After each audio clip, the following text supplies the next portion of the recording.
Hello, everyone. My name is Kristina Makushenko, and it's my honor to be able to talk today on TED.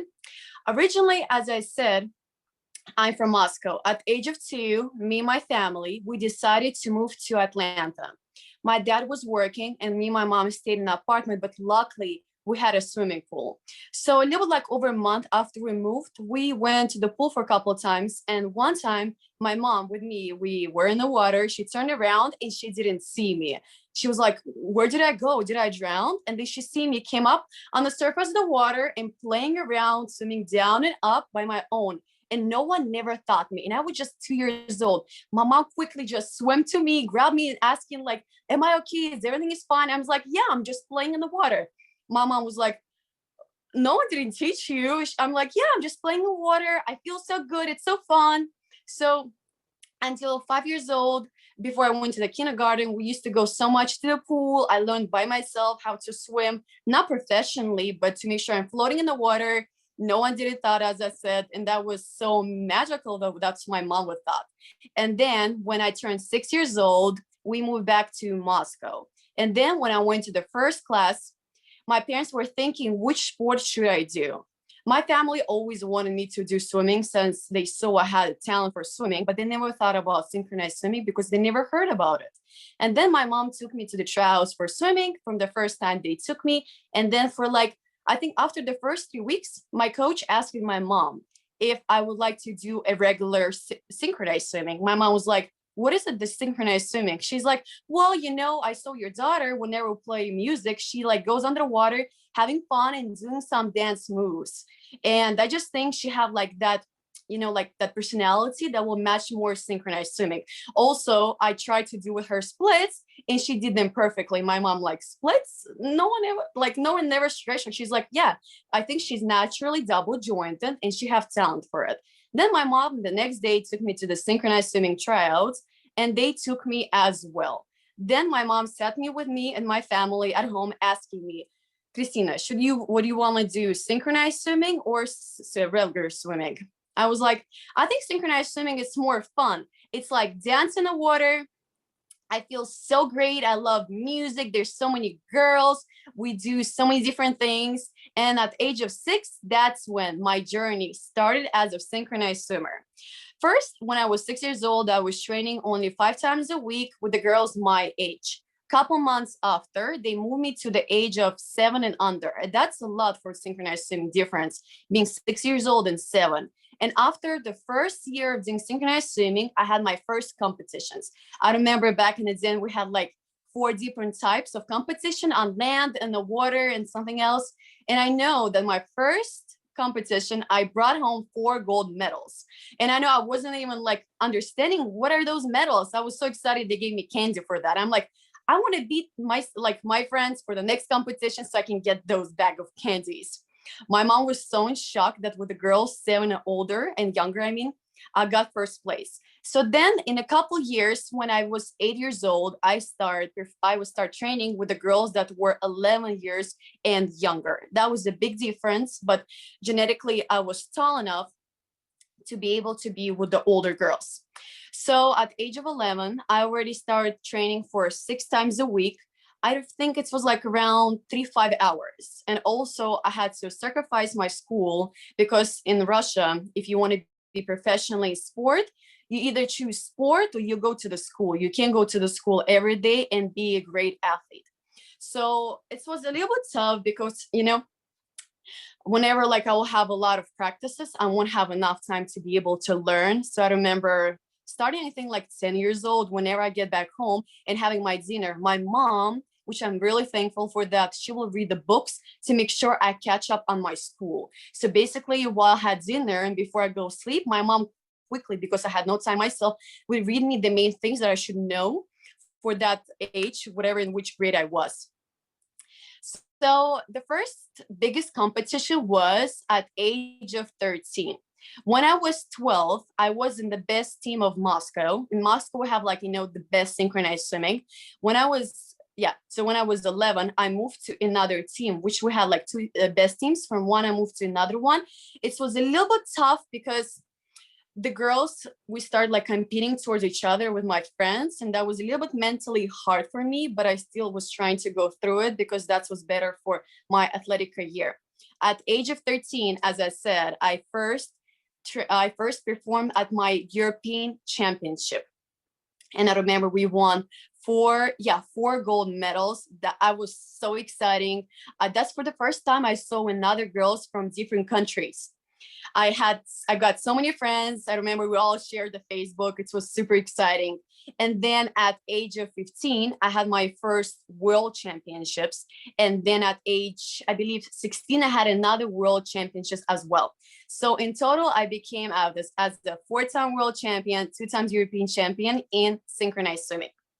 So I wanted to a little bit tell you about what is the synchronized swimming, because when I moved to United States 5 years ago, I remember people were asking me, what do I do in the water? And I was saying, I'm doing synchronized swimming, which now it's called artistic swimming. They'll be like, what is it? I'm like, it's like a ballet in the water. So I think like in Russia, maybe 30% of population know what is it my sport, synchronized swimming. And United States, I believe as of now, it's like only 10%. So usually when people will ask me what is a synchronized swimming, I'll say, it's like rhythmic gymnastics or ballet or like acrobatics in a water.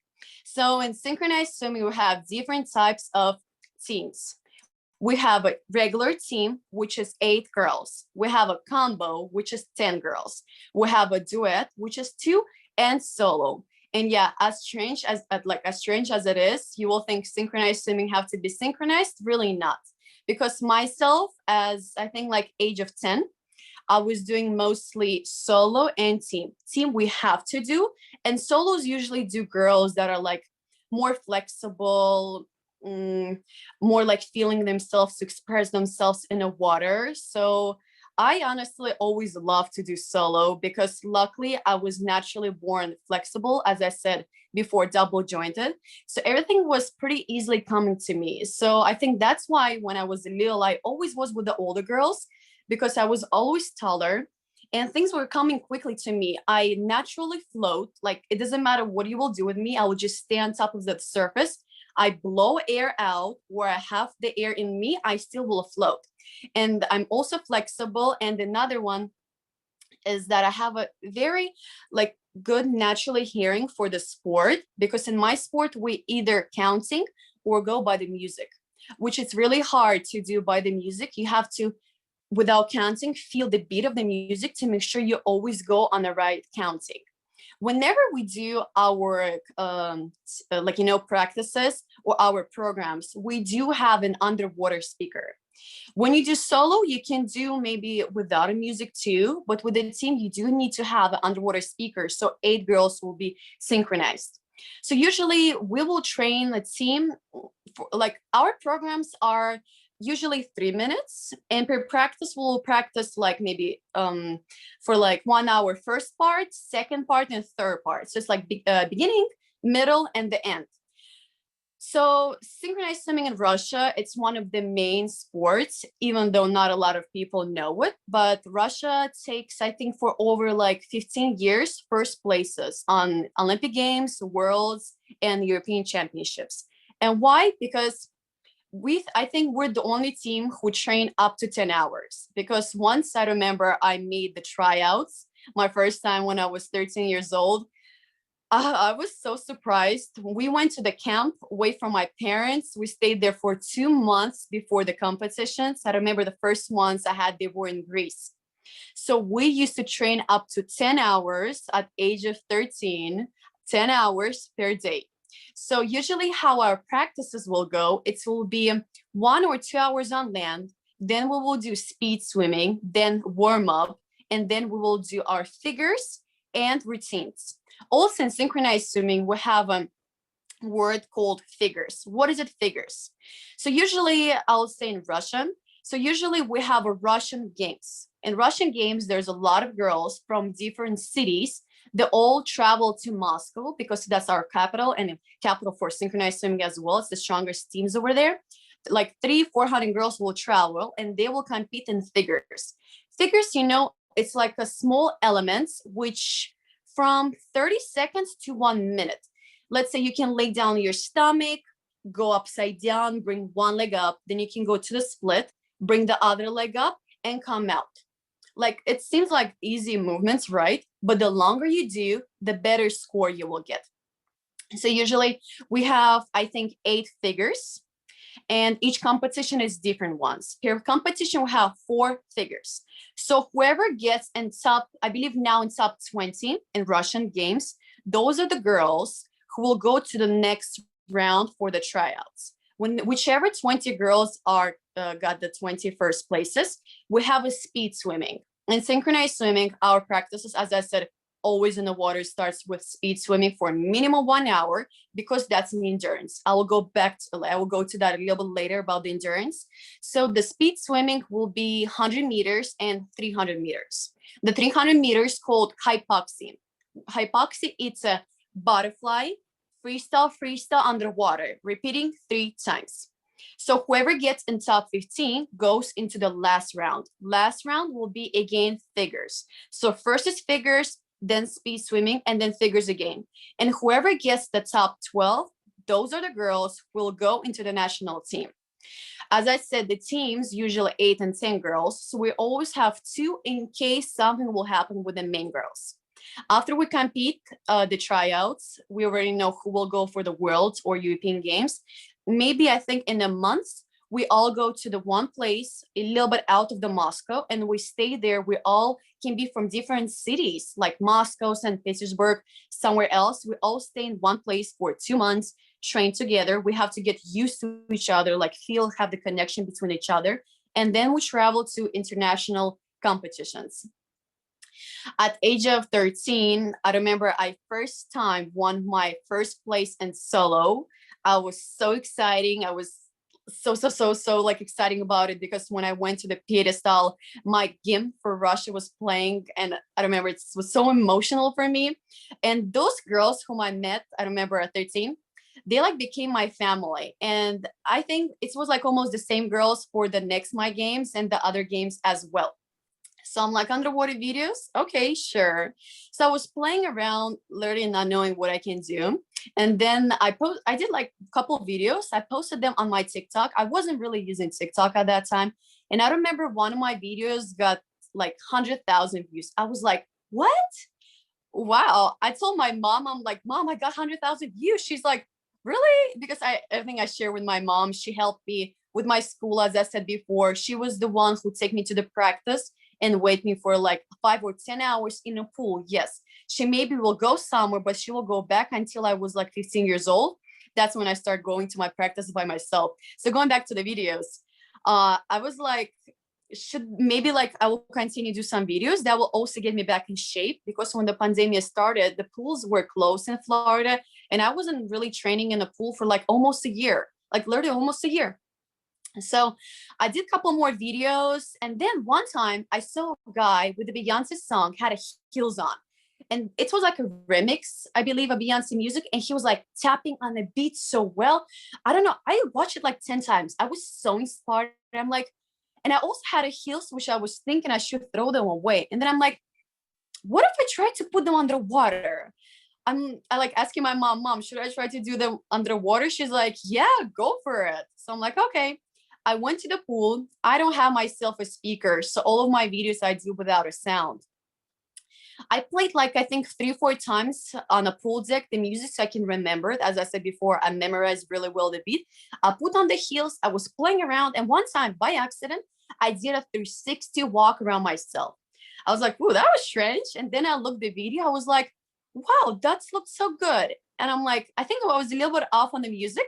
So I listened one more time, counted out how many steps I should do.